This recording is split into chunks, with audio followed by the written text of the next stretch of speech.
Hello, it's November and this month's Right and Focus is Article 19, which is your right to be kept from harm and to be kept safe. And it's a good time in November to think about the people who are there to keep you safe throughout the year. One way you can do this is by making something like this. You can draw yourself in the middle, and then around you could draw or write the different people who are there to keep you safe.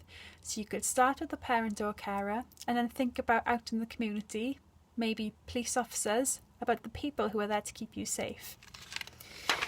It's a good time in November as well to think about different events during the month which link to children's rights and particularly the right to be safe. So for example, bonfire night. Could you make a poster about the different things you do to keep safe on bonfire night?